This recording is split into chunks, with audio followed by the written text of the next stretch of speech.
বাসার খুব সামনেই, এটা বেশিক্ষণ লাগে না, কাছাকাছি গির্জা আছে। গির্জার ভেতরে আবার কবরস্থানও আছে। জায়গাটা খুব যেতে খুব ভালো লাগে। যখনই আসি একবার দুইবার হলেও যাই। এখানে বাড়ির মানুষের অনেকের সমাধি এখানে আছে। তো চল আপনাদেরও দেখাই।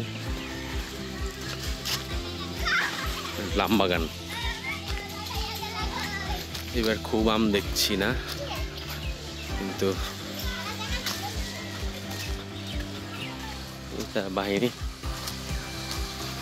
তারা পিছন পিছন আসতেছে সাইকেল চালে।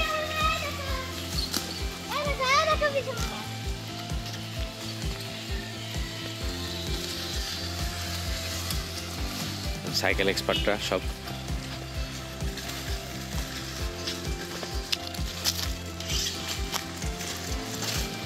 সুন্দর, বৃষ্টি হলে সবুজগুলি আরো সুন্দর লাগে। জায়গাটা সুন্দর। হ্যাঁ উঠবো, তারা একটু ঘুরে আসি ওদিক থেকে।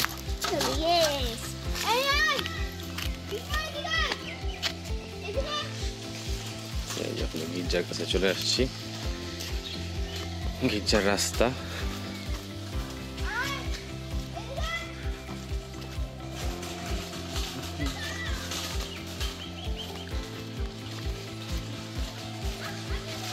চুপচাপ গ্রামটা, আসলে গ্রামগুলো সব মনে এরকমই হয়, নীরব। আজকে আবহাওয়াটা খুব সুন্দর, তাই বলে ঘুরতেও খুব ভালো লাগতেছে। দেখি ঢোকা যায় কিনা, বুঝতে পারছি না। এই হচ্ছে গির্জা।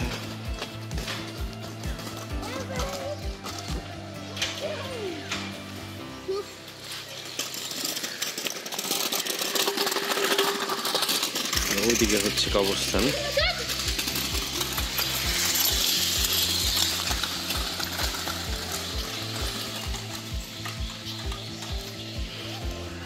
গির্জা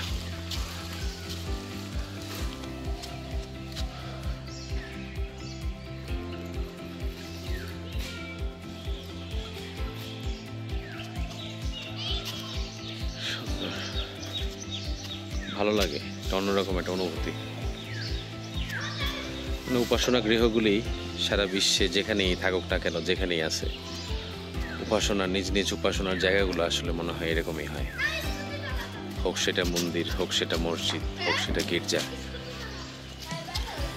এই জায়গাটা আসলে অন্যরকম একটা জায়গা। কবরগুলোও আছে, অনেকের কবর এখানে।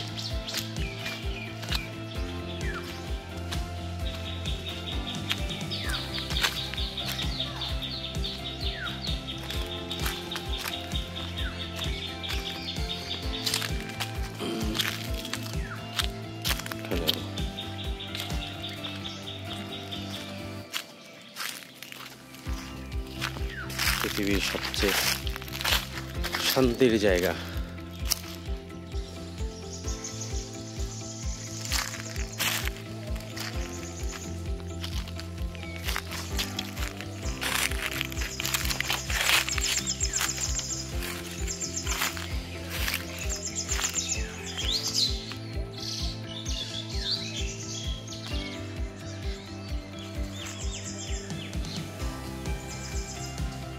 ভালো লাগার একটা জায়গা, তাই না?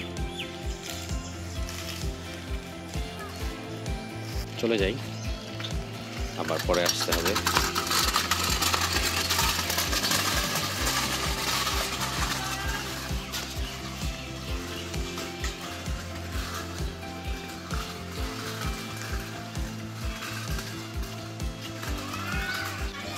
কোনোতে আসলেও খুব গ্রামটা খুব এনজয় করে, অন্য সবার মতোই সে খুব এক্সাইটেড হয়ে যায়।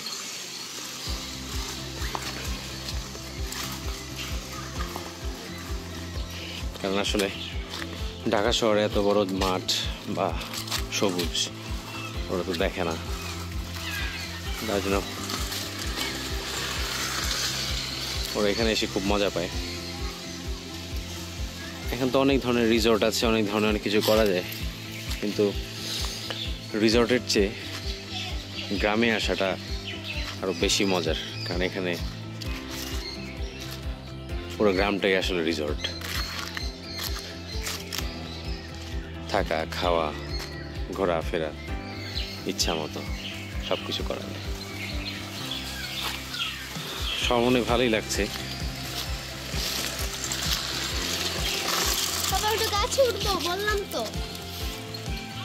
উঠো, কোনো সমস্যা নেই।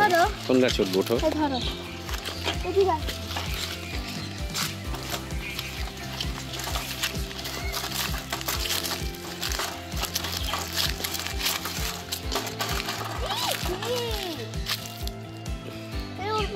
পোকা থাকতে পারে, ওঠা দরকার নেই।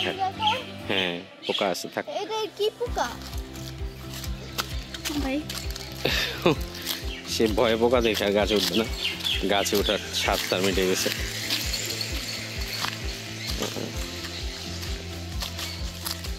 সৌরভ চলে আসো, যাই আবার বাড়ির দিকে যাই।